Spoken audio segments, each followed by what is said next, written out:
हिंद देश के निवासी सभी जन एक हैं।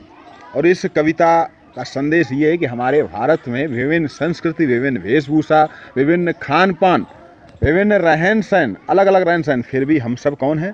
भारतीय। भारत विविधताओं का देश कहा जाता है। इसके विभिन्न भागों में अलग अलग भौगोलिक एवं जलवायु की स्थिति पाई।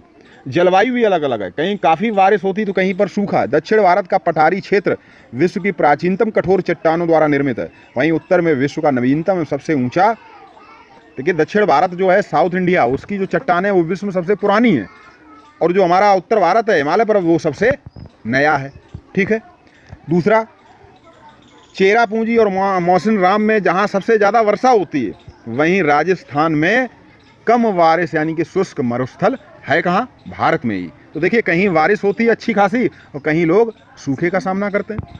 संसार के विभिन्न भागों में रहने वाले लोगों का खान पान, रहन सहन, पहनावा, बोली आदि एक है, दूसरे से भिन्न है, समय समय पर विश्व के विभिन्न भागों से। तो हमारे यहाँ सब मालूम क्यों है? ये भी है, भौगोलिक विभिन्नता के कारण तो है ही, साथ ही हमारे देश में समय समय पर संसार के अलग अलग भागों से, कभी अंग्रेज, कभी मुग़ल, ठीक है, अलग अलग भागों से लोग आते रहे और वो अपने साथ वहाँ का रहन सहन, खान पान लेकर आए। इसलिए भी हमारे देश में विभिन्नता पाई जाती है। हमारे समाज में हिंदू, मुस्लिम, सिख, ईसाई, पारसी, जैन, बौद्ध, अन्य समुदाय सभी एक साथ मिलकर रहते। सभी धर्मों के 250 किलोमीटर के बाद बोली, रहन सहन और रीति रिवाज में परिवर्तन आ जाता। आप यहाँ रहते हैं 200 किलोमीटर, चाहे उत्तर में चले जाएं, चाहे पूरब दिशा में चले जाएं, चाहे पश्चिम दिशा में चले जाएं और चाहे दक्षिण दिशा में चले जाएं, आपको 200 किलोमीटर के बाद बोली बदल जाएगी। ठीक है। रहन सहन बदल जाएगा, जहाँ तक कि मकान बनाने का जो तरीका है वो भी बदल जाएगा। मकान भी कहें आप दक्षिण भारत में जाए, आप देखोगे अरे ये तो मकान हमारे यहाँ तो ऐसे मकान बनते ही नहीं। उत्तर भारत में जाओगे तो उनके मकान बनाते कहोगे अरे ऐसे तो मकान हमारे यहाँ बनते ही नहीं।